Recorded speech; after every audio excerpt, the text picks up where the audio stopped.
Hola, hola, ¿cómo están? ¿Cómo les va? La gracia del Señor Jesucristo esté con usted y con toda su familia.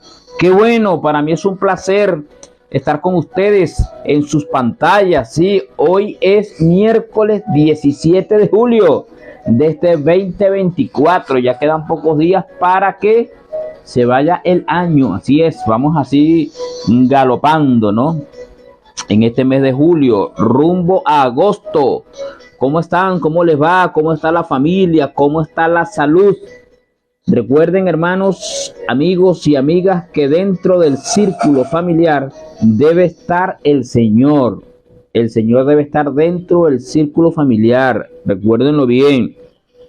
No podemos dejar al Señor fuera de nuestras casas. Es un grave error y un grave peligro dejar al Señor fuera de nuestras casas. Tengamos mucho cuidado con eso. Mucho cuidado con dejar al Señor fuera de nuestros hogares. Así es. Bueno, les comento que el día de ayer quisimos hacer la programación, pero no hubo fluido eléctrico. No, señor. No hubo. Nada de eso. Por tal motivo, hoy gracias a Dios contamos con electricidad. De todas maneras hace falta como un UPS para el internet, para los modems. Hace falta porque se va la luz, entonces el internet queda, porque el internet, la base principal queda, ¿no? El que genera, nos trae esta herramienta, queda ahí vigente, aunque no haya luz en la casa, pero usted tiene el UPS que dura 6 horas. Pero vale como $40, ¿no? Tengo que reunir la platica para poder comprar ese UPS. Y el día que se vaya la luz, no importa, lo hacemos allá afuera en la claridad, ¿verdad? Y se hace el programa. Pero bueno, estamos luchando ahí, luchando, señoras y señores. Así es, así que bueno, espero que sea de bendición todo. Hoy vamos a continuar, déjeme decirle, debemos continuar hoy con la ayuda de Dios. Sí, con la ayuda del Señor debemos continuar hoy en dosis de conocimiento, porque el día lunes hicimos como la introducción, el glosario para Apocalipsis 11, la bestia que sale del abismo, ¿se acuerdan? La bestia que sale del abismo. Así que,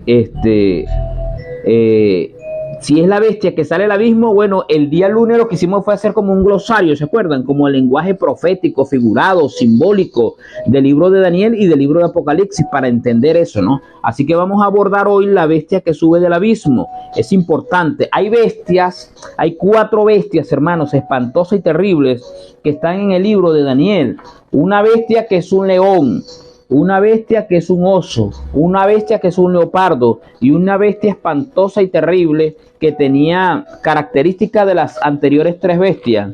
Y esas bestias han tenido su fundamento para surgir, su base sólida, donde ellas surgen, emergen. Y en Apocalipsis tenemos la bestia de Apocalipsis 13. Una viene o sube del agua, sale del agua. Y la otra de la tierra, tiene como que piso firme, pues. Piso firme, especialmente la primera bestia de Apocalipsis 13, que con la ayuda de Dios estaremos viendo mañana Apocalipsis 13, la primera bestia, y la segunda bestia la estaremos viendo con la ayuda de Dios el día viernes, si el Señor nos los permite, ¿no? Vuelvo y lo repito, la electricidad ha fallado, esperemos que no falle. Con ayuda de Dios vamos a ver si puedo adquirir un UPS para el módem del internet, porque se va la energía aquí, pero la energía queda, pues. La del internet, esa queda. En su casa se va la luz, la energía eléctrica, y queda el internet ahí tranquilamente. Entonces necesitamos eso con la ayuda de Dios. Entonces, ¿para qué? Para poder seguir con las series aquí, se va a comprar con la ayuda del Señor. Ahora, ¿qué sucede? Que esas 2 bestias, o las bestias tanto de Daniel como de Apocalipsis, tienen su asidero, su piso firme. Hay una bestia que está estipulada en el libro de Apocalipsis, capítulo 11. Y una bestia que los estudiosos bíblicos, los teólogos, se quedan sorprendidos y dicen, bueno, pero ¿qué es esto? O sea, ¿qué es esta bestia? ¿De dónde sale esta bestia? Del abismo. ¿Cuál es esta bestia?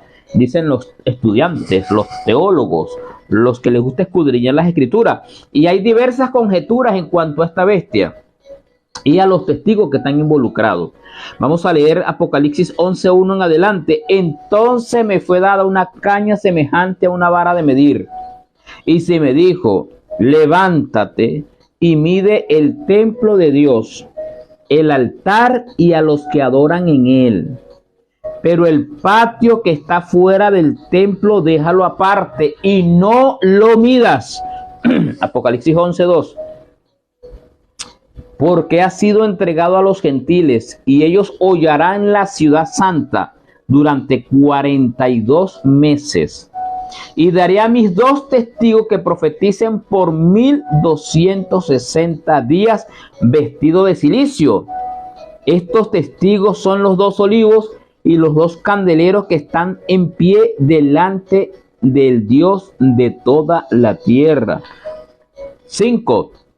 Versículo 5. Si alguno quiere dañarlos, sale fuego de la boca de ellos y devora a sus enemigos. Y si alguno quiere hacerle daño, debe morir él de la misma manera. Versículo 6. Estos tienen poder para cerrar el cielo a fin de que no lluevan en los días de la profecía, y tienen poder sobre las aguas para convertirla en sangre y para herir la tierra con todo tipo de ¿qué? De plaga. Ese es el versículo 6. Versículo 6. Vamos con la Biblia aquí directamente. Cuando haya acabado su testimonio, la bestia, escuche bien, que sube del abismo, hará guerra contra ellos y los vencerá y los matará. Versículo 8. Y sus cadáveres estarán en la plaza de la gran ciudad, que en sentido espiritual se llama Sodoma y Egipto, donde también nuestro Señor fue crucificado. Versículo 9. Y los pueblos de las los de los pueblos, tribus, lenguas, naciones verán sus cadáveres por 3 días y medio y no permitirán que sean sepultados. Y los moradores de la tierra, escuchen bien, se regocijarán sobre ellos y se alegrarán y se enviarán regalos unos a otros, porque estos 2 profetas habían sido atormentados, ¿sí? Habían atormentados a los moradores de la tierra. Pero después de 3 días y medio, entró en ellos el espíritu de vida enviado por Dios, ¿sí? Y se levantaron sobre sus pies, y cayó gran temor sobre los que lo vieron. Y oyeron una gran voz del cielo que decía: subid acá. Y subieron al cielo en una nube, ¿sí? Y sus enemigos los vieron. En aquella hora hubo un terremoto y la 10ª parte de la ciudad se derrumbó, y por el terremoto murieron un número de 7,000 hombres. Y los demás se aterrorizaron y dieron la gloria al Dios del cielo. Amén. Amén. Entonces aquí está claro, ¿no? Está claro la lectura. Lo que dijo Juan. Ahora viene la interpretación para nuestra época. ¿Cuál es esa bestia que sube del abismo? ¿Y quiénes son los 2 testigos? Recuerden que están los preteristas, escuchen bien, preteristas, lo dijimos el lunes, están los futuristas, y están los historicistas. Ahí hay una serie en Facebook, en meses anteriores, que habla de MEIMPRO, método de interpretación correcta. El método de interpretación correcta de estos 3 es el tercero, es el historicista, es el método correcto de interpretación bíblica. ¿Qué pasó? ¿Qué hizo en uno de los concilios el Vaticano? Bueno, reunió a sus eruditos y dijo: todo apunta hacia nosotros, que somos el cuerno pequeño, que somos la bestia de Apocalipsis 13, que somos la ramera de Apocalipsis 17, todo apunta hacia nosotros. Necesitamos desviar esa mirada de nosotros hacia otro para nosotros continuar reinando, porque si no nos van a quitar el reinado.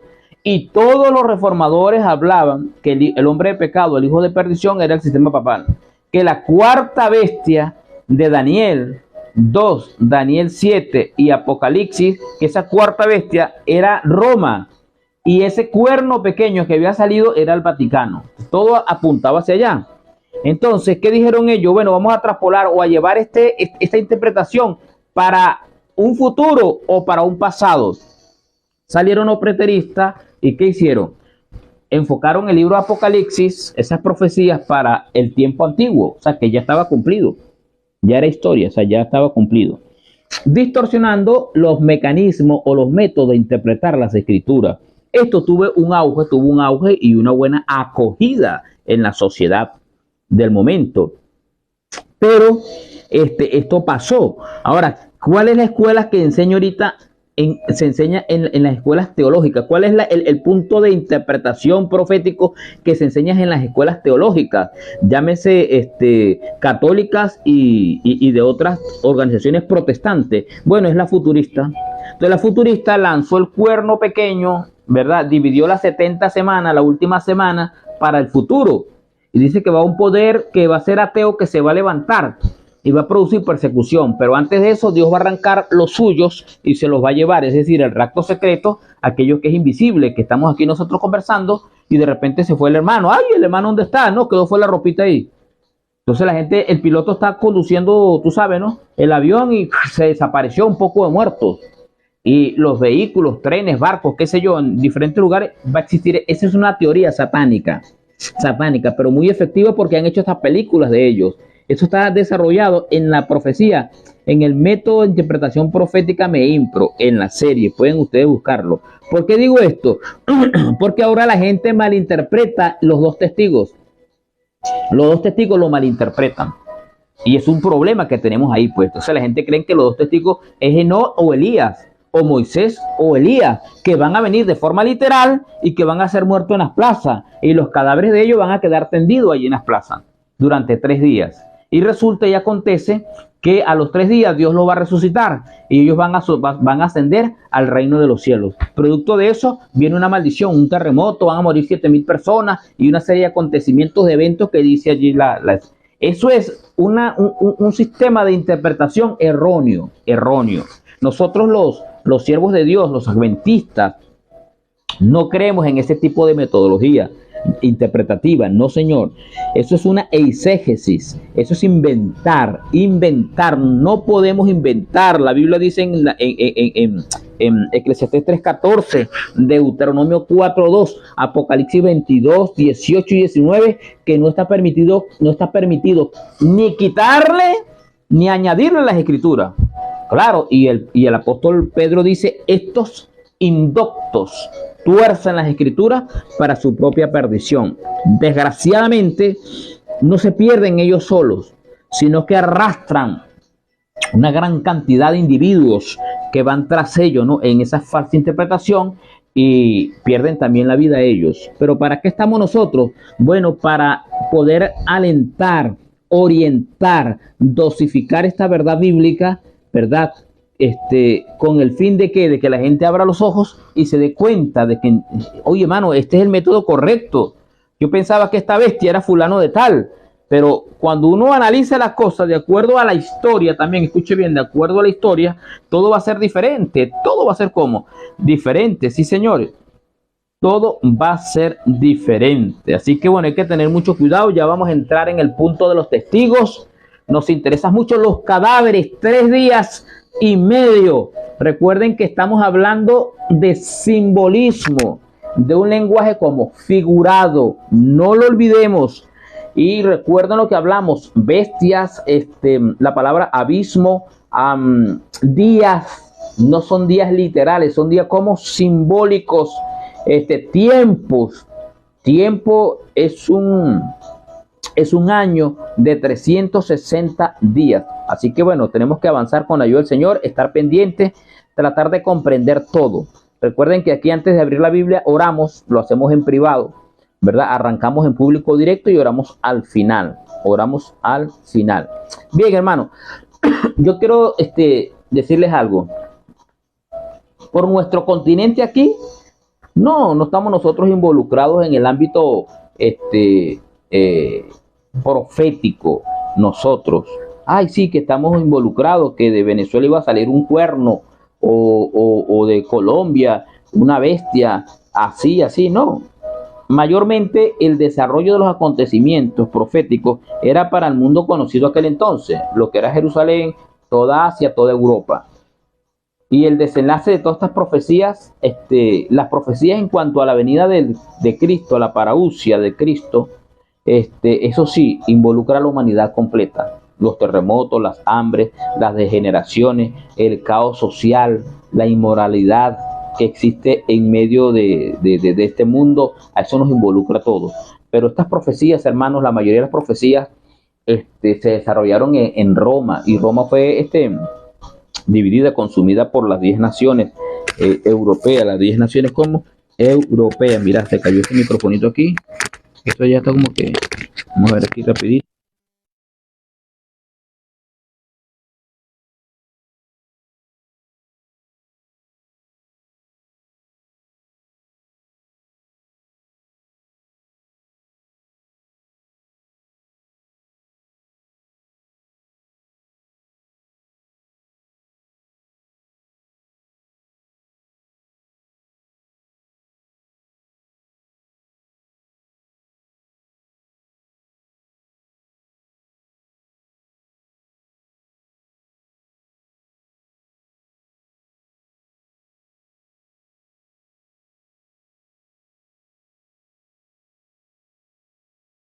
Sí, ¿se escucha? ¿No? Bien, vamos a ver aquí. Ajá, este es aquí prendido. Aquí se escucha ahora sí. Bien, cambiamos el micrófono. Este está parpadeando, este otro. Disculpen la interrupción. Vamos a apagarlo aquí. ¿Sí? ¿Estamos bien? Bien, ese está full. ¿Quién sabe qué estará pasando? Entonces, muchas naciones europeas, hermanos, recibieron el evangelio eterno, el evangelio del Señor. Pero también dice el libro Conflicto de los Siglos que muchos países cerraron hasta cierto punto la entrada, es decir, la luz del conocimiento de la Biblia. ¿Sí? Y la Biblia, con su influencia ennoblecedora, quedó excluida casi por completo. Hubo un país, escuchen bien, hubo un país donde, aunque la luz logró penetrar, las tinieblas no permitieron apreciarla. Durante siglos, la verdad y el error se disputaron el predominio. Triunfó, escuche bien, esto es triste, triunfó al fin el mal, y la verdad divina fue desechada. Y se cumple lo que dice San Juan 3:19. Esta es la condenación, que la luz vino al mundo y los hombres amaron más las tinieblas que la luz. ¿Qué les parece? Entonces, en Europa se desarrolló este problema, ¿no? El rechazo, ¿no? De la luz del cielo. Y en otros países, obviamente en Europa, hubo la aceptación también de muchos países que fueron prosperados. Pero el sistema que dominaba y predominaba a nivel casi que universal, ellos hacían lo que les daba la gana. Agarraban, como tenían el poder civil y el poder religioso, especialmente civil, porque decretaban leyes, y los pobres emperadores estaban sometidos a ese tipo de autoridad. Ya vamos a ver, ¿no? Y entonces, triunfó el mal en Europa. En gran parte de las naciones europeas triunfó el mal, y la verdad divina fue desechada. Obviamente viene la condenación para estos personeros, ¿no? Que rechazaron el mensaje de salvación, que lo rechazaron en su libre elección. Bien, una caña de medir, dice, en Ezequiel capítulo 40, versículo 3, dice, me llevó allí y aquí un varón cuyo aspecto era como aspecto de bronce. Estamos leyendo Ezequiel 43. Y tenía un cordel de lino en su mano y una caña de medir. Y él estaba a la puerta. Esto era para reconstruir el templo que había sido destruido. Recuerden que Ezequiel profetizó en Babilonia. Jeremías profetizó ¿dónde? En Israel, en Judá, en la tierra de Judá. Y ambos profetas hicieron una obra. Daniel estaba en un lado también en el tiempo del cautiverio, Ezequiel estaba en otro. Ahora, Ezequiel vio a un hombre que iba a medir. Claro, esa medición es tomar ciertas medidas. ¿Para qué? Para realizar un plano, para levantar una construcción. En el libro de Zacarías, estamos en el primer capítulo en el primer versículo del capítulo 11 de Apocalipsis. Zacarías capítulo 2, versículo 1 y 2 dice, alcé pues mis ojos y miré, y aquí un varón que tenía en su mano un cordel de medir. Y le dije, ¿a dónde va? Y él me dijo, voy a medir a Jerusalén para ver cuánta es su anchura y cuánta es su longitud. O sea, existe un paralelismo entonces entre entre Apocalipsis 11, Ezequiel capítulo 40 y Zacarías capítulo 2. Se ve a un cierto personaje que tiene un cordel o una caña o una vara de medir. ¿Y va a medir a quién? El templo. En el tiempo de Jerusalén, de Ezequiel, Jerusalén iba a ser reconstruida. En el tiempo de Zacarías también se iba a medir a quién? A Jerusalén, para ver cuál era su anchura, cuál era su longitud. Déjenme decirle, hermanos queridos, que esta medición incluye un juicio. Esta medición incluye un juicio, porque esta medición dice va a medir el templo de Dios. Y recordemos que en la tierra desde el año 70 no hay templo en la tierra. Apocalipsis 19, el templo de Dios está ¿dónde? Allá arriba, en el reino de los cielos. ¿Sí? Entonces recordemos que no es de manera literal la medición del templo. El templo es como es espiritual para nosotros aquí en la tierra. El templo como es espiritual. Esto requiere o nos da a entender una obra de juicio. Escuche bien, una obra de juicio muy necesario para los adoradores. Vaya y mida el templo, mida al altar a los adoradores. Entonces, ¿qué hace Dios? Tiene su regla de medida. La regla de medida de Dios, su caña son los 10 mandamientos. ¿Sí? Santiago 2:12. Así hablad y así de hacer como lo que habéis de ser medido por la ley de Dios, la ley de la libertad. Entonces, esta medición involucra un juicio para ver qué tipos de adoradores tenemos nosotros, o hay o existen. Recordemos que estamos en el libro de Apocalipsis, en estos capítulos estamos hablando del sonido de las trompetas y otras cosas más, y vienen cosas peores. Ahora necesitamos, dice el Señor, hacer esta medición de la personalidad de los individuos, de los adoradores. ¿Por qué? Porque es muy necesario, porque de allí se van a escoger los verdaderos adoradores y va a ser colocado el sello en su frente. Y en el ámbito, en el lenguaje profético hablamos que la frente, ¿qué quiere decir? La mente, la memoria. Es donde se graba la verdad.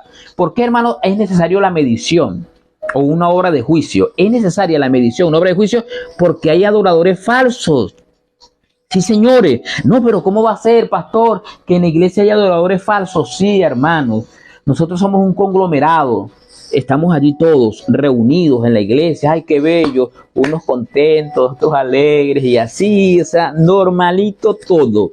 Pero dentro de la organización, dentro del pueblo de Dios, hay adoradores que son como Caín. ¿Viste? Que no son adoradores fieles. Ahora, ¿quién va a determinar eso? Nosotros, no, Dios. Dios es el que está llevando a cabo ese tipo de medición, ese tipo de juicio. Hay adoradores como Acán, sí, señores, como Balaán, como Coré, Datán y Abirán, que no pasaron el examen, la prueba, pero estaban en medio del pueblo de Dios. Eran adoradores, pero no eran adoradores conforme al corazón de Dios. Y a la hora de Dios hacer el escrutinio, la medición, el juicio, la supervisión, no pasaron, no alcanzaron la medida. Entonces es menester que en Apocalipsis 11 los adoradores sean como medidos. Y nosotros pasamos a ser templo de ¿quién? Del Espíritu Santo. ¿Y el Espíritu Santo quién es? Es Dios. Si no vamos entendiendo, ¿no? En Primera de Pedro, capítulo 4, versículo 17, tomen nota, dice, porque es tiempo de que el juicio comience por la casa de ¿quién? De Dios, por el templo de Dios. Y si comienza primero por nosotros, ¿cuál será el fin de los que no obedecen el evangelio? Bueno, ustedes saben que el juicio para los impíos es una obra posterior. ¿A quién está midiendo Dios ahorita? En el lugar santísimo. A los impíos, no, señor, escuchen bien. El juicio está siendo llevado en el cielo por la casa de Dios. Es decir, los que tienen el nombre inscrito en el libro de la vida. Ahí es, así es. ¿Y por qué está el nombre inscrito en el libro de la vida? Porque han aceptado a Jesucristo como Salvador personal y pasan a ser adoradores en el templo de Dios. Por eso le dijo, ven, acompáñame. Juan tuvo que acompañar al Señor en la medición del templo, del altar de los adoradores. Sí, señores, entonces el juicio viene por la casa de ¿quién? De Dios. Ahora, pero el patio que está fuera del templo, déjalo y no lo midas, porque ha sido entregado a quienes, a los gentiles, y ellos hollarán la ciudad. Ahora, ¿quiénes son los gentiles? ¿Quiénes son los gentiles? Hermano, los gentiles es en sentido espiritual también, porque no podemos hablar de los judíos y de los gentiles, como se hablaba antes, ¿no? Si hablamos de un Israel, estamos hablando de un pueblo espiritual, de Israel como espiritual, estamos hablando nosotros. Ahora, los gentiles representan a las fuerzas que son contrarias a la palabra de Dios, aquellos que son opositores, ¿sí? Son discrepantes a las cosas del Señor. Es decir, las personas que le hacen la guerra a las cosas de Dios. Esos son los gentiles. Esos pasan a ser los impíos. Los impíos. A eso no lo van a medir. No, señor, no los mida. No. ¿Cuándo es la hora del juicio de los impíos? Hermano, la obra de los impíos se va a realizar, dice el apóstol Pablo, creo que 2 Corintios y en Apocalipsis 24, en el desarrollo de los 1000 años.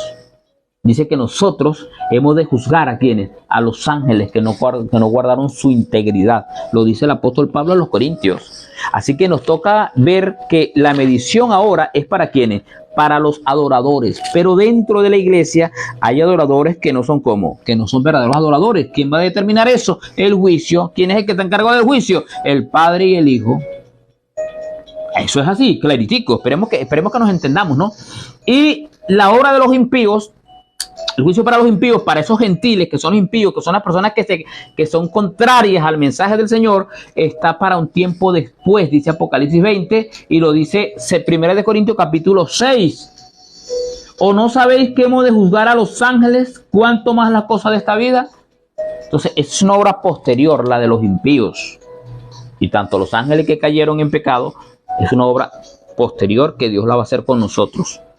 ¿Sí? O nosotros con el Señor en su acompañamiento. Bien, Apocalipsis 11:3. Tenemos los dos versículos identificados. Si tienen alguna pregunta, pueden hacerlo. Recuerden compartir, recuerden interactuar con nosotros por el teléfono más 58 412 084 8920. Es el teléfono de WhatsApp que tenemos disponible para que ustedes saluden, hagan sus consultas o también por interactuar con nosotros allí en la página de Facebook. Aquí tenemos a nuestra hermana Maribel Veracierta. Bueno, nos saludó aquí por Facebook, ¿no? Por WhatsApp. Nuestro hermano Fernando Coronel de los Guayos. Muy buenos días. Buen día, hermano querido. Muchas bendiciones para ti. Tenemos por aquí a Dian Garcés mandándonos unas manitos. Que Dios les bendiga. Bien, algunos que nos ven en tiempo real, otros en tiempo diferido. Vámonos con el versículo 3. Y daré a mis 2 testigos que profeticen por 1260 días vestidos de cilicio. Qué interesante, ¿no? Ahora, el versículo 4. Estos 2 testigos son los 2 olivos y los 2 candeleros que están en pie delante del Dios de toda la tierra. Qué bendición, me gusta esa expresión de Juan. Delante del Dios de toda la tierra. Qué bonito, tenemos el Dios de toda la tierra, es el Dios del universo.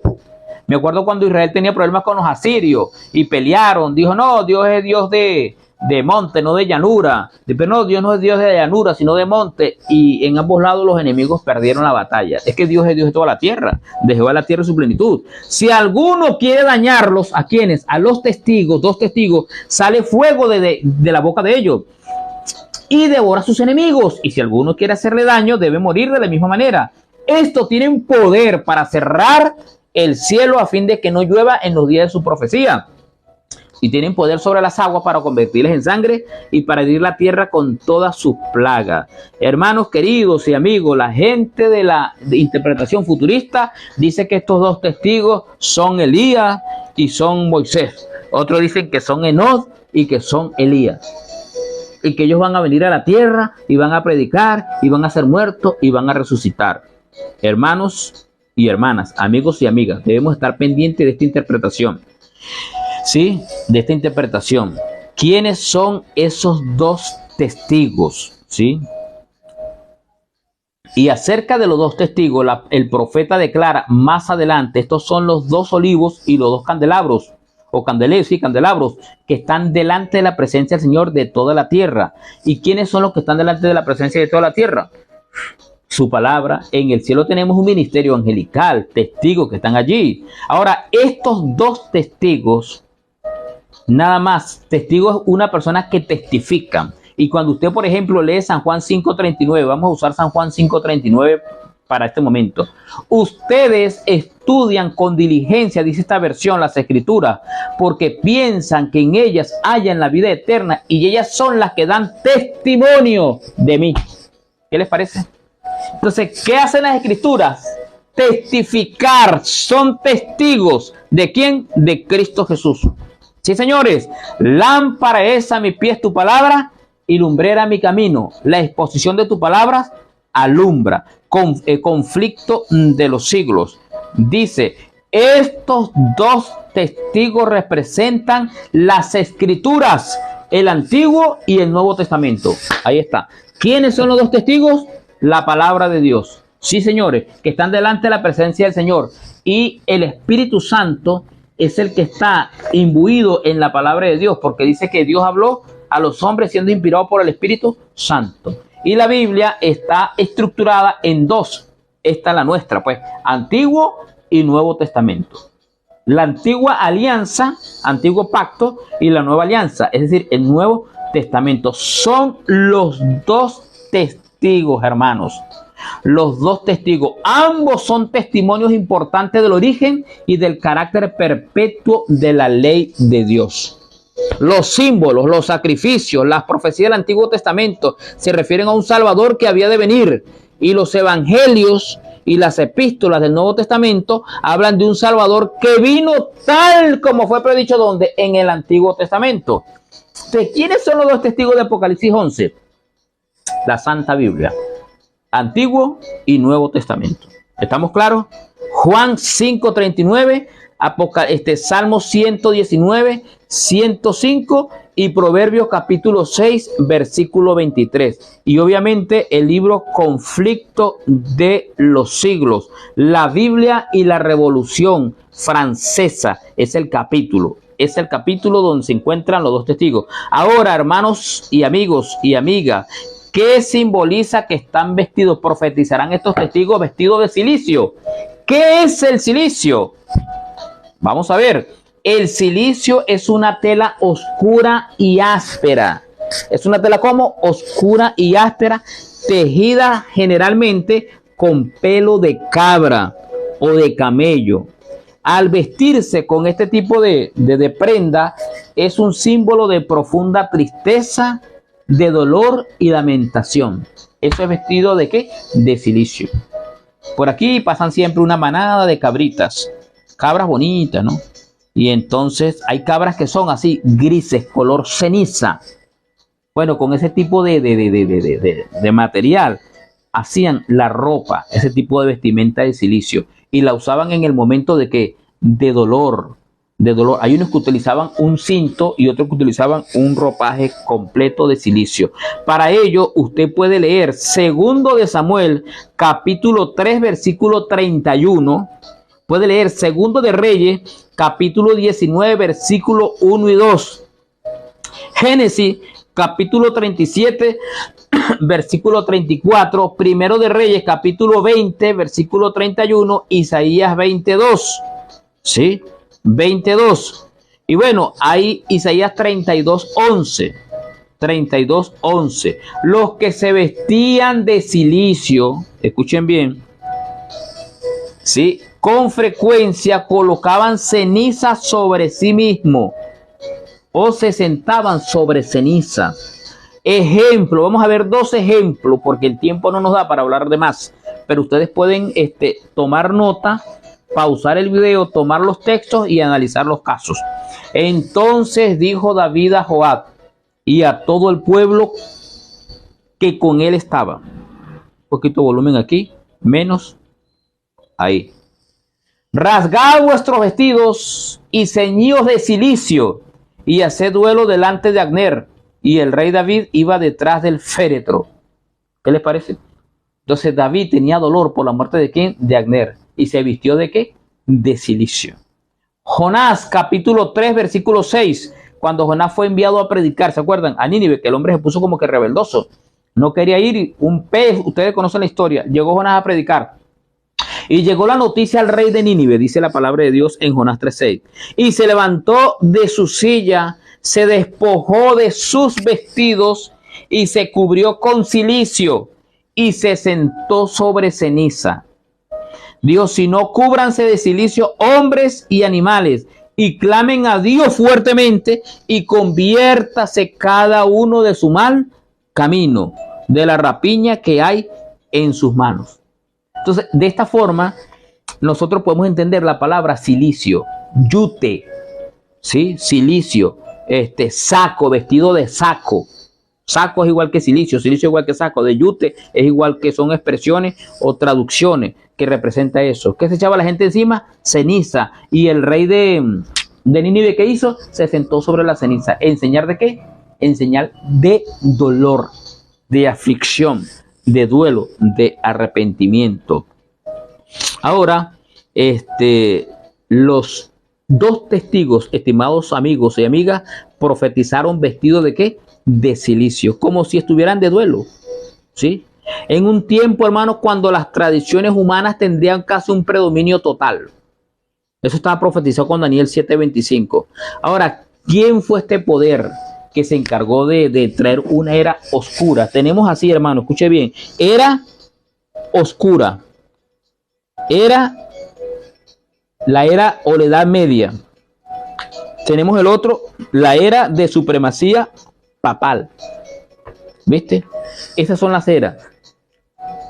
Eso es el tiempo. Ahora, el tiempo en que nuestros queridos testigos profetizaron de forma de cilicio fueron 42 meses, dice la Biblia, o 1260 días. Días, hemos hablado ya el día lunes en el glosario, que significan años. Fueron 1260 años. En la historia está registrada, en los textos de historia universal, aparece el oscurantismo o la Edad Media. Aparece la supremacía papal, aparece también allí en la historia. ¿De qué año empezó esto? Usted debe recordarse ya que fue en el año 538 hasta 1798. Usted hace la operación, le resta 1798, 568 y esto le da 1260 días. En esos 1260 días la Biblia fue prohibida por las autoridades religiosas. Sí, señores. Cuando su testimonio fue pervertido y se hizo cuanto pudo para inventar los hombres y los demonios para desviar de ella la atención de la gente. ¿Qué se levantó ahí, hermano, en la Edad Media? Horrendas persecuciones. Más de 50 millones de personas, de cristianos, fueron sacrificados, muertos. Sí, señores.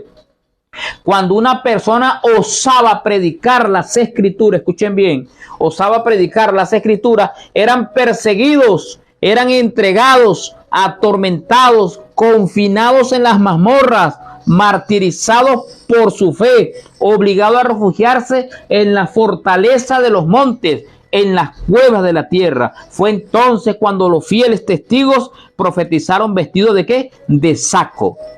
Sí, señores. No obstante, estos dos testigos siguieron dando ¿qué? Su testimonio durante todo el periodo de los 1260 años. Hubo hombres que amaron la palabra de Dios, que la recibieron, que le fue dado poder ¿de dónde? Del cielo, hermanos queridos. Hubo hombres que tuvieron que salir, ¿para dónde? A diversos lugares para poder predicar el mensaje. Fueron perseguidos, y los que eran perseguidos eran apresados, eran echados a la fiera, a los perros salvajes, perros africanos, eran echados a los leones, a los tigres, leopardo, guepardo, para que fuesen destrozados, eran sepultados vivos. Sí, y la gente de la alta alcurnia, los que se tenía misericordia de ellos, lo llevaban ¿a dónde? A la guillotina y le desprendían la cabeza. O eran sepultados vivos.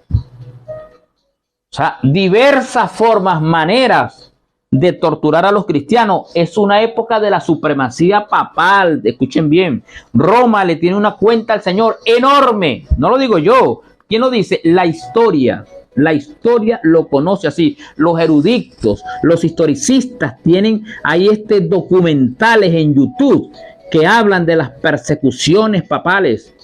Sí, señores, de los que se entiende la doctrina católica, eran tildados de herejes y eran perseguidos y muertos por cantidad. ¿Qué era eso? Cumplimiento de las profecías, porque Dios ve el fin desde el mismo principio y Dios sabía cómo iba a actuar y Dios se lo dijo a la iglesia para advertirlos y también cómo fortalecerlos. Ahora dice que de estos dos testigos salen fuego. Bueno, cuando usted habla de fuego, hermanos queridos, nosotros nos acordamos de quién, de Elías, ¿se acuerdan? Cuando en el tiempo de Ocosías, que Ocosías cayó por las celosías de su ventana y quedó inválido, y entonces mandó a consultar a Dios Ecrón, y él dice, vaya al Dios Ecrón a ver si voy a vivir, voy a morir. Elías estaba por allí, o Dios le mandó y lo puso en el camino a los emisarios de Ocosías, y le dijo, mire, ¿qué pasó? No, un señor con un cinto de cuero me dijo esto y lo otro. Ese es Elías. Mandó un capitán con sus 50, ¿se acuerdan? Y le dijo, el siervo de Dios, bájate de ahí, bájate, ven acá. Y Elías dijo, si yo soy siervo de Dios, que descienda fuego del cielo y te consumas con tus 50. Descendió fuego del cielo y los calcinó. Vino el segundo, las mismas palabras. Dijo, si yo soy siervo de Dios, descienda fuego y te consumas con sus 50. Y así hizo. El tercero no, el tercero fue diferente porque era un hombre temeroso de Dios, humillado ante el cielo. Hermanos, amigos y amigas, eso se refiere, no es que Elías haya tenido el poder de hacer descender fuego del cielo. ¿Quién lo hizo? Dios. Dios, por eso dice que los dos testigos profetizan en tiempo de silicio y tienen poder para cerrar el cielo. En el tiempo de Elías, hermano, no llovió, dice Santiago, ¿por cuánto tiempo? Por 3 años y medio. 3 años y medio. Y dice que tiene poder para convertir las aguas en sangre. Por eso la gente dice que es Elías y es Moisés, porque esto hace alusión ¿a quién? A ese tiempo, hermanos queridos, ¿de qué? De Elías y de Moisés. Las 7 plagas, una de las plagas que cayó sobre Egipto, ¿cuál fue? Las aguas se convirtieron en sangre. Pero ¿quién tuvo la autoridad para hacer eso? Moisés, Aarón, no señor. ¿Quién era? Dios dirigía todo.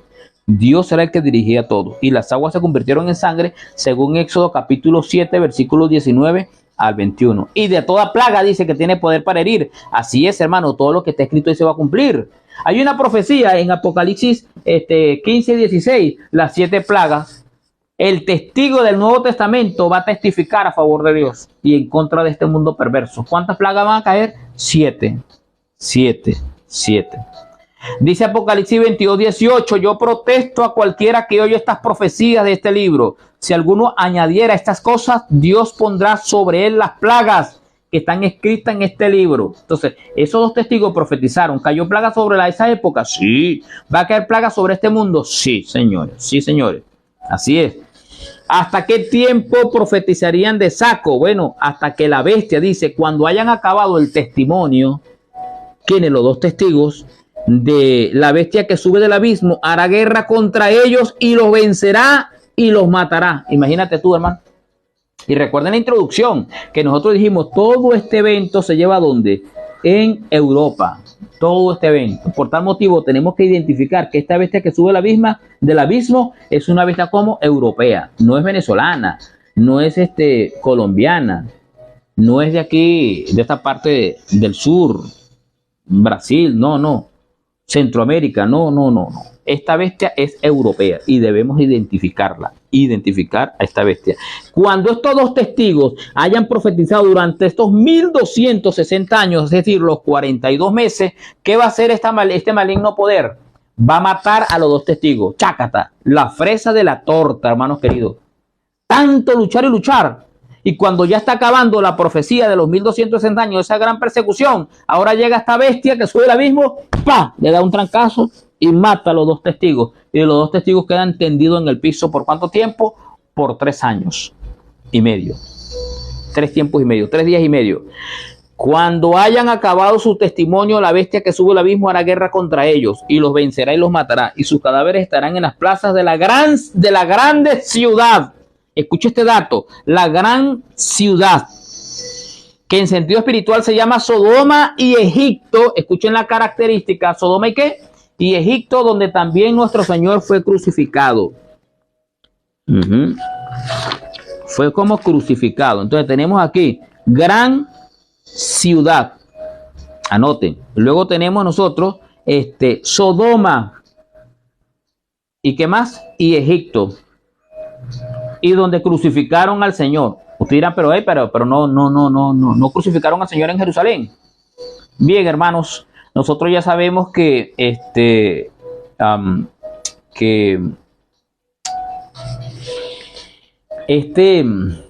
sistema fue terrible. Esta época de supremacía papal fue terrible. Fue muy terrible, hermano. Fue muy terrible. Muy terrible. Ahora, ¿qué pasó en 1798? Cuando terminó, se destapó una revolución. ¿Sabe usted cómo se llamó esa revolución? La Revolución Francesa. Sí, señores. Por el emperador Napoleón y el general Berthier. Eso es. En dicha fecha, hermano, ya obstinado Francia, obstinada de tanta desgracia, dijeron: la religión no sirve, esto es un caos total, esto es fatal. Y se cansó Napoleón y mandó a su general, ¿a dónde? A Roma. En esta fecha, en 1798, entró Roma. En Roma un ejército francés que tomó preso al Papa. ¿Sí? Y este Papa murió en el exilio, es decir, en el destierro. A pesar de haberse elegido un nuevo Papa, al poco tiempo la jerarquía pontificia no volvió a alcanzar el esplendor y el poderío que tuviera, según lo dice la Biblia. Según lo dice la Biblia. Entonces, resulta y acontece que ¿qué pasó?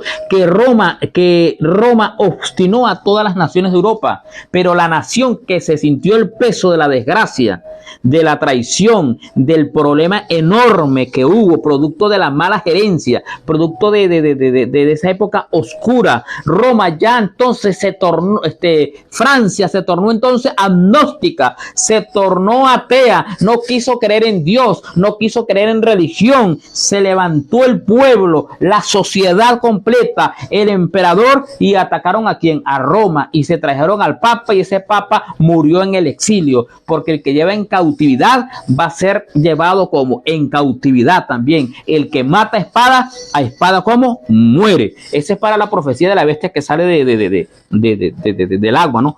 La gran ciudad, hermano. Entonces dice: en cuyas calles son asesinados los testigos y donde yacen muertos sus cuerpos, y se llama simbólicamente Egipto. Hermano, de todas las naciones del mundo, en la historia bíblica, Egipto fue la que con más osadía negó la existencia del Dios vivo y se opuso a sus mandamientos.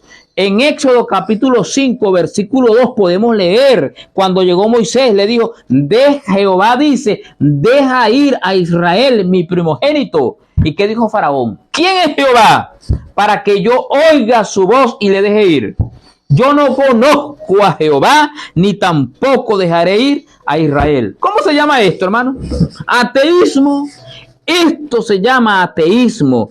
Y la nación representada por Egipto iba a oponerse de un modo parecido a la voluntad del Dios vivo y a dar pruebas, ¿sí? Y a dar pruebas del mismo espíritu de incredulidad y desconfianza.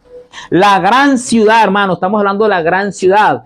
Y estamos hablando de Francia, nada más y nada menos que de quién, que de Francia, hermano. Francia le tiene una cuenta al Señor enorme. He visto videos de Francia, qué bella esa ciudad, la estructura, la arquitectónica de esa ciudad tan hermosa. Y yo veo, Señor, cómo se cumplió la profecía en esta ciudad tan terrible, que fue como la gran ciudad, fue la que se levantó contra Roma en 1798, tomó a quién, al Papa, y lo llevó preso y murió en el exilio. Luego dice: ¿quién es Jehová? O sea, es la palabra, dice que está simbólicamente como Egipto. Estamos hablando en sentido figurativo. Egipto fue una ciudad como atea.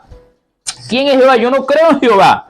Y no quiso creer. Y dice también la Biblia que es como simbólicamente como Sodoma. La corrupción de Sodoma al quebrantar la ley de Dios fue puesta de manifiesto. ¿Cómo? En la vida disoluta de los habitantes. Y este pecado de la vida disoluta de los habitantes de Sodoma, la inmoralidad, la violación al voto sagrado del matrimonio, a ese pacto sagrado del matrimonio, iba a ser un rasgo característico que cumpliría lo que estaba predicho en este pasaje, como Sodoma, hermanos queridos. Francia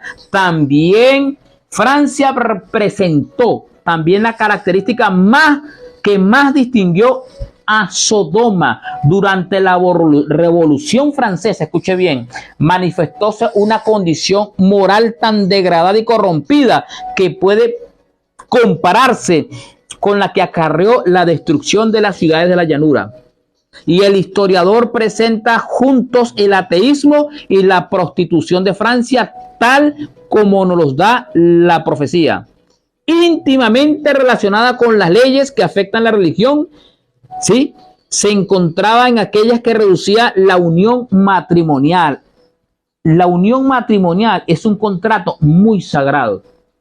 Y cuando los entes gubernamentales o los entes de autoridad, llámese un abogado, un prefecto, un juez, hace el matrimonio civil, luego el matrimonio eclesiástico, es un contrato sagrado y debe la gente, usted va acepta como su marido a fulano de tal o como esposa a fulano de tal, sí, promete usted serle fiel en la salud, en la enfermedad, en la adversidad, en la alegría y toda esa cosa. La gente dice que sí, pero no, hermanos, no hubo nada. Sofía, escuche bien, una noble actriz, una notable actriz que se distinguía por la agudeza de sus dichos, definió el casamiento republicano como el sacramento del adulterio. ¿Qué tal? Había fornicación, había adulterio, había homosexualidad, lesbianismo, prostitución. En la época de la Revolución Francesa hubo una desgracia total, y esa era la característica de la ciudad que iba a matar a los dos testigos. Entonces Francia, al final del testimonio de los dos testigos en toda Europa, se tornó como atea. No quiso creer más en quién, en Dios. No. ¿Se corrompió Francia? Sí. Francia se corrompió de manera total en su revolución. Francia. La guerra que hizo Francia contra la Biblia durante tantos siglos llegó a su mayor grado en los días de la Revolución. Al final de los 42 meses, hermano. Si los demonios se hubieran propuesto inventar la manera más eficaz de destruir todo lo que existe de venerable, de bueno o de permanente en la vida doméstica, con la seguridad a la vez de que el daño que intentaban hacer se perpetuaría de generación en generación, no habrían podido echar mano de un plan más adecuado que el de la degradación del matrimonio. ¿Qué te parece? Terrible, hermano. Y Elena White enfatiza, y los historiadores enfatizan esta violación a los sacramentos o al voto matrimonial. ¿Y cómo está el mundo hoy día? Dime tú, el mundo está llegando como Francia. Hay ateísmo, la gente es escéptica, agnóstica, no creen en el Señor. El matrimonio no les importa. Los líderes mundiales han sancionado o aprobado el matrimonio igualitario y la adopción de los muchachos. Estamos llegando nosotros a ese estado de la bestia que sube, ¿dónde? Del abismo. Hemos dicho que el abismo es un pozo sin fondo, es un lugar oscuro. O sea, que esta nación no tenía un fundamento como tal para emerger, como emerge la bestia de Apocalipsis 13, la primera y la segunda bestia. Entonces, de allí salió, hermanos queridos, de allí salió. Así es. Qué tremendo, hermano. Ahora dice que este poder iba a matar a los dos testigos. ¿Cómo lo iba a matar? ¿Cómo? Hermano, la única nación del mundo, en Europa y de todo este mundo, la única nación del mundo que decretó, que decretó la muerte de los dos testigos en la Asamblea Nacional fue Francia. Busque, anote este dato. El 26 de noviembre del año 1793, París emitió un decreto aboliendo la religión. Durante este periodo, que eran 3 años y medio, Francia se regocijó y se alegró de haberse liberado de la tiranía de la religión y de haber acallado la voz de la Biblia. Lo dice Apocalipsis 11, 9 y 10. Entonces, anotaron la fecha, 26 de ¿qué? De noviembre. Sí, 26, 11 de 1793. Un decreto en París aboliendo la religión. No creemos en Dios, no creemos en nadie, no creemos en la Biblia, y decretaron que la Biblia debía ser como muerta la Biblia. Y de allí en adelante, hermanos queridos, tenemos más luego, al final vamos a contar los 3 años y los tres días y medio, cómo se cumplieron. Entonces, hermanos amados y amigos y amigas, qué cosa terrible. Se destapó una desgracia enorme. Dice la Biblia, en donde también el Señor de ellos fue crucificado. Y la gente dice, no, que Jesús fue crucificado en Jerusalén. Sí, Señor, en Jerusalén mataron a Cristo fuera de la puerta, porque estaba escrito que debía morir fuera de la puerta, es decir, en el Gólgota. Pero aquí está hablando donde también el Señor de ellos fue crucificado. Esto quiere decir, hermano, que dice la Biblia, por cuanto lo hicisteis a uno de estos pequeños, a mí también lo hicisteis. Entonces crucificamos a Cristo en la persona de los santos. Cuando yo traiciono a un hermano, estoy traicionando a ¿quién? A Cristo. Cuando yo acuso a un hermano, señalo a un hermano, estoy acusando a ¿quién? A Cristo Jesús. Entonces, en Francia se cumplió también este rasgo de la profecía. En ningún otro país se había desarrollado tanto espíritu de enemistad contra Cristo. En ningún país se había hallado la verdad tan acerba y cruel oposición. En la persecución, escuchen bien, estimados televidentes, con que Francia afligió a los que profesaban el evangelio, crucificó también a Cristo en la presencia de sus discípulos. De esa forma, esta nación, esta gran ciudad, crucificó ¿a quién? A Cristo, en la presencia de los discípulos de Cristo. Mientras los valdenses sucumbían en las montañas del Piamonte a causa de la palabra de Dios y del testimonio de Jesús, los albigenses también sufrían, hermanos queridos. Sí, señores. Sufrían estos siervos de Dios. Sus hermanos los albigenses de Francia testificaban de la misma manera por la verdad en los días de la Reforma. Los discípulos de esta habían sucumbido en medio de horribles tormentos. Estos 2 testigos eran como muertos. Cristo era crucificado en la presencia de sus hijos. Reyes y nobles, mujeres de elevada alcurnia, delicadas doncellas, la flor y nata de la nación, se habían recreado viendo las agonías de los mártires de Jesús.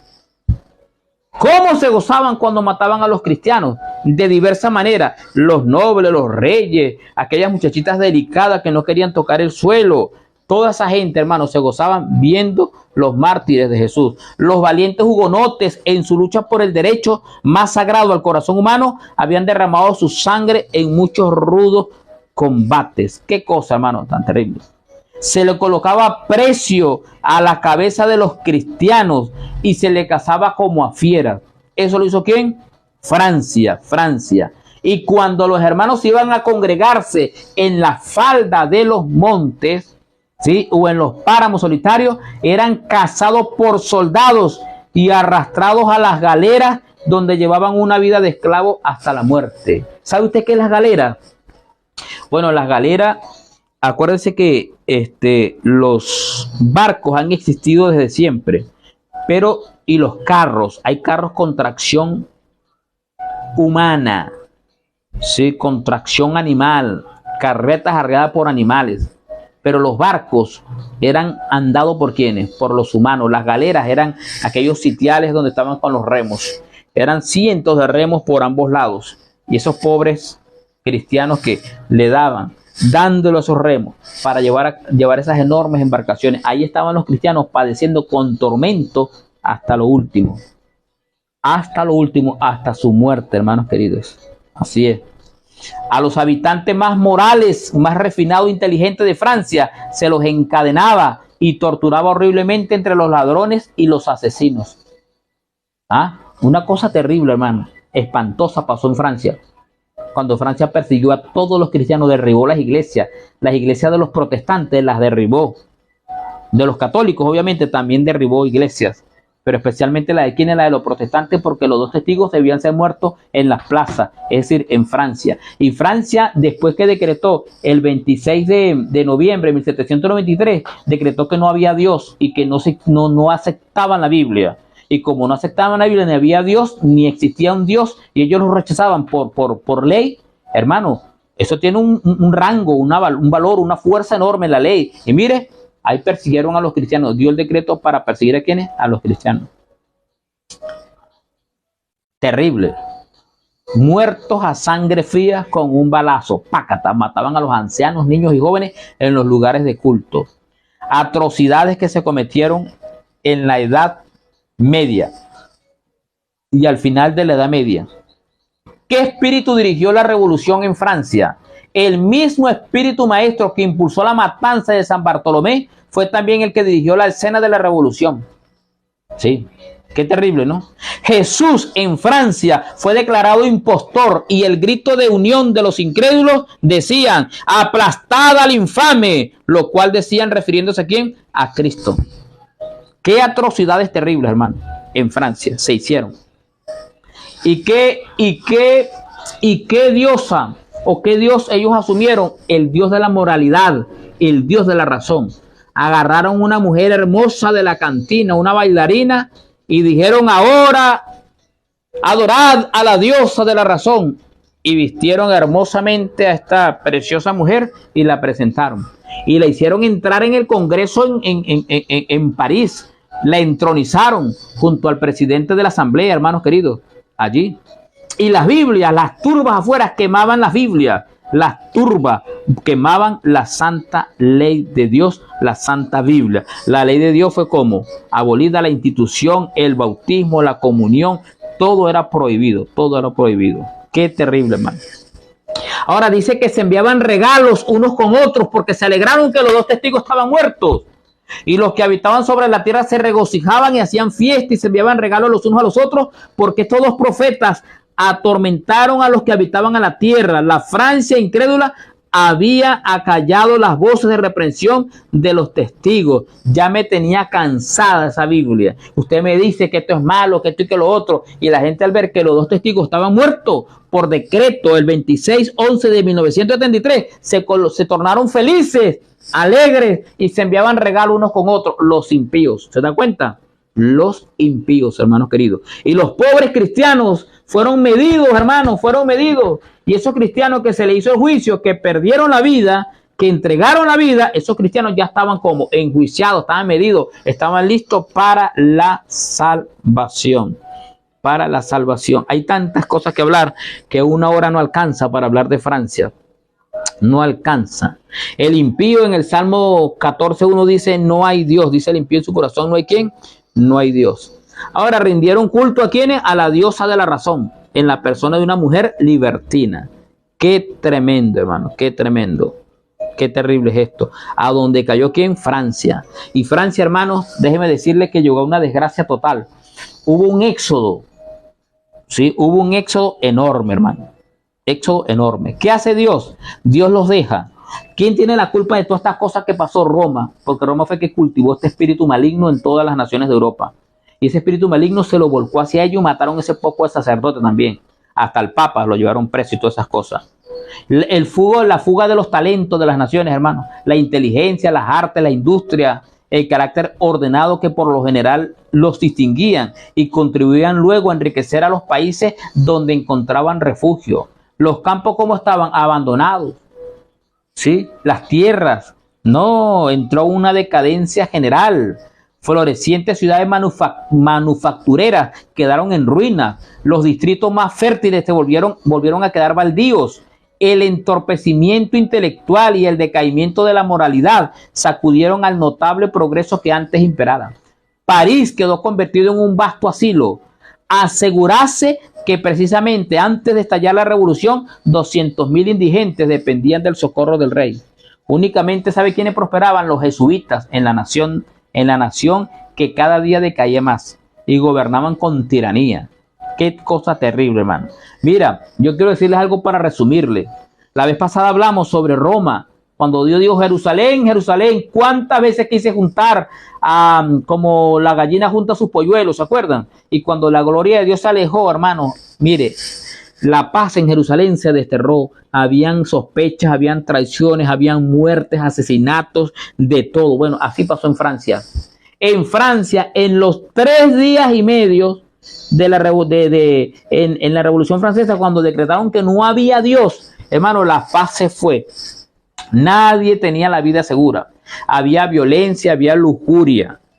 Se hacían atrocidades, venganza. El rey Luis, el hombre fue como decapitado en una guillotina. Su esposa fue muerto.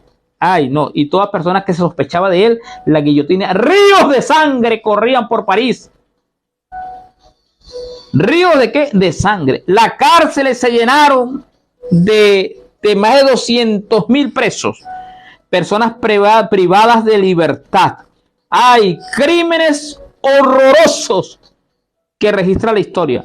Hay un cuadro, hermano, que está en Francia y en otros países, donde un fresco que hizo uno de esos pintores reconocidos. Bueno, eso es terrible, hermano, terrible y espantoso. Es que cuando se desecha a Dios, ¿quién reina? El demonio. Y hemos dicho que viento en las profecías que simbolizan lo que dijimos el lunes, viento, desbordamiento de las pasiones humanas, satánicas.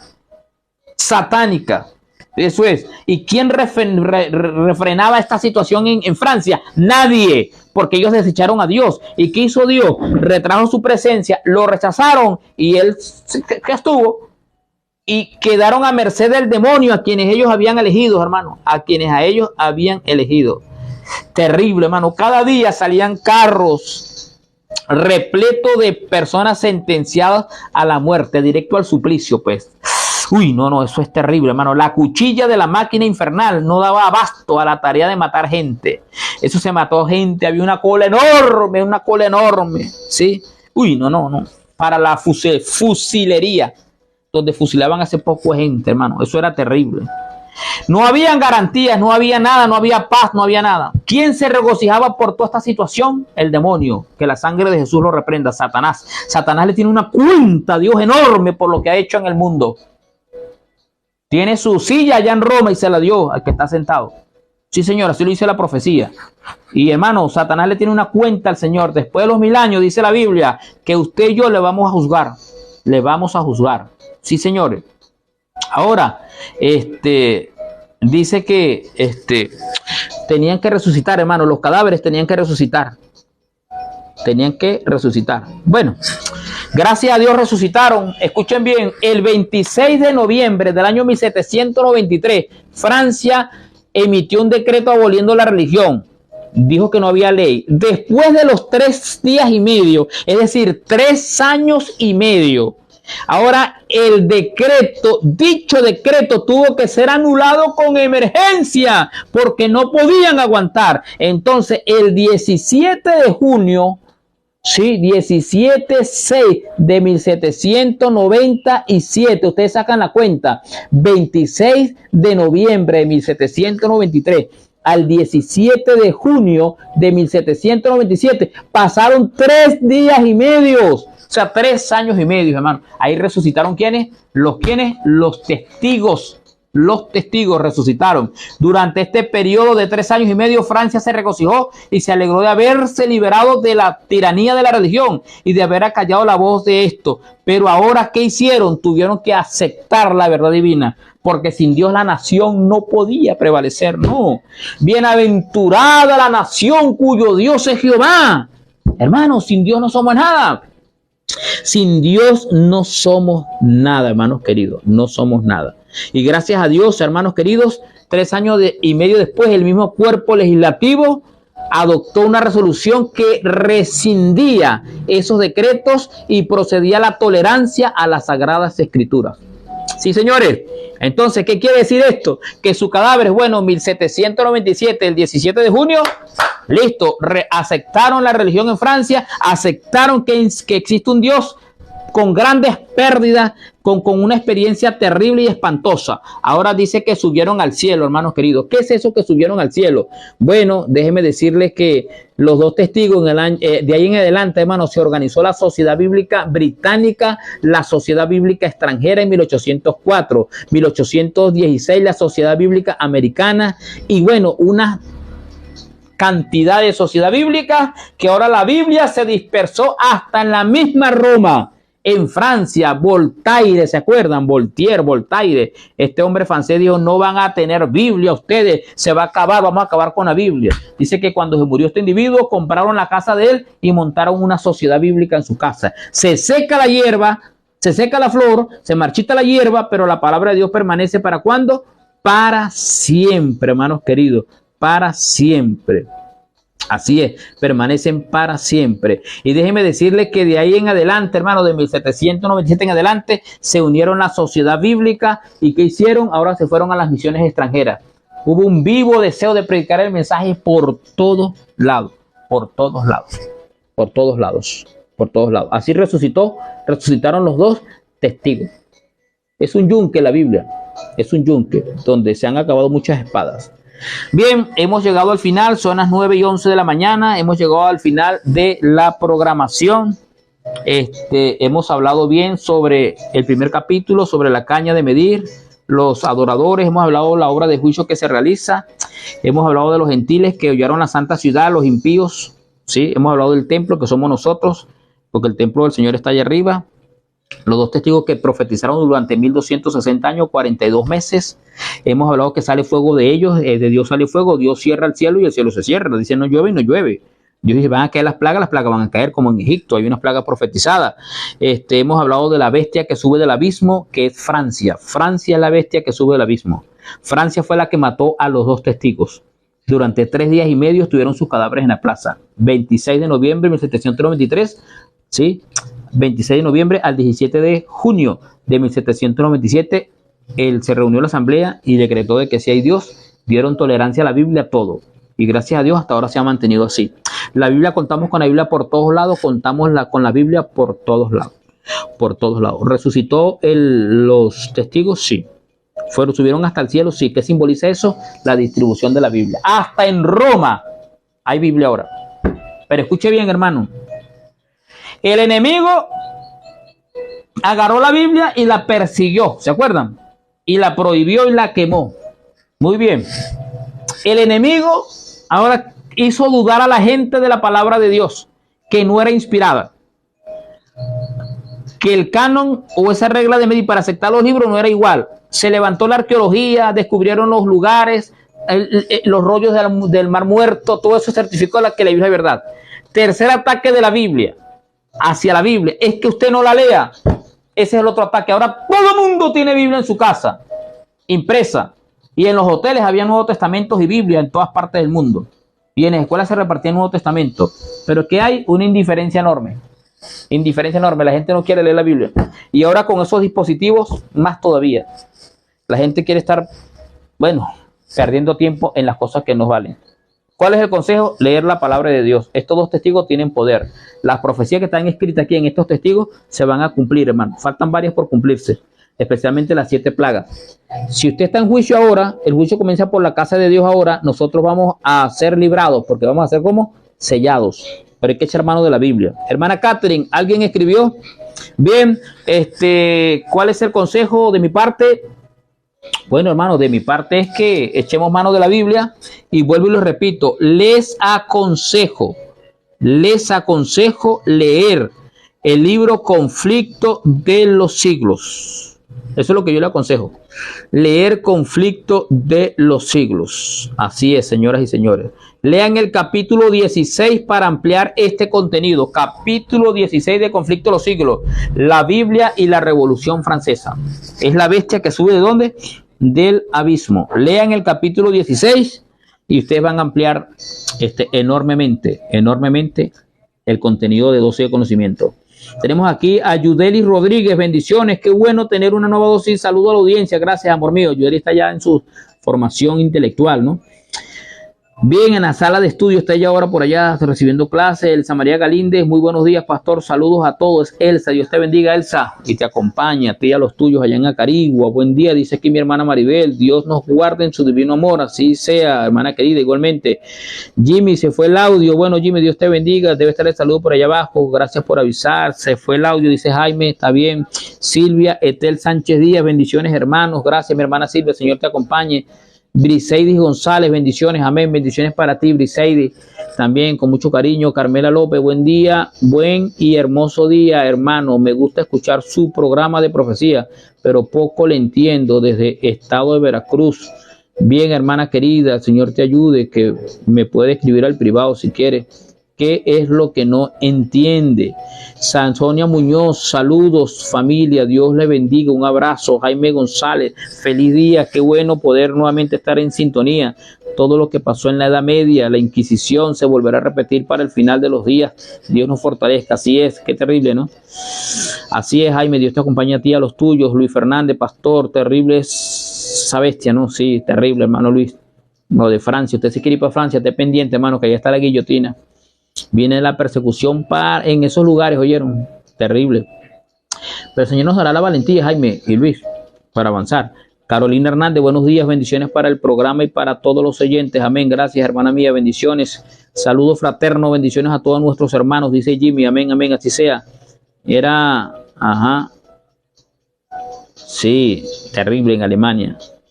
El demonio dirige a todos. Karen Hernández, interesante profecía, muy buenos días. Carolina Hernández, feliz miércoles, gente, bendiciones, gracias.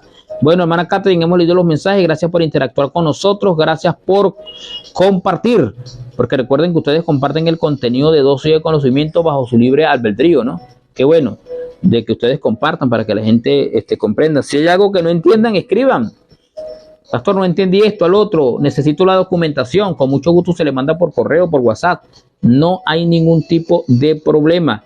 Recuerden que para mañana, con ayuda de Dios, vamos a hablar de la bestia de Apocalipsis 13. Tristemente el tiempo no da, ¿no? Para hacerlo todo.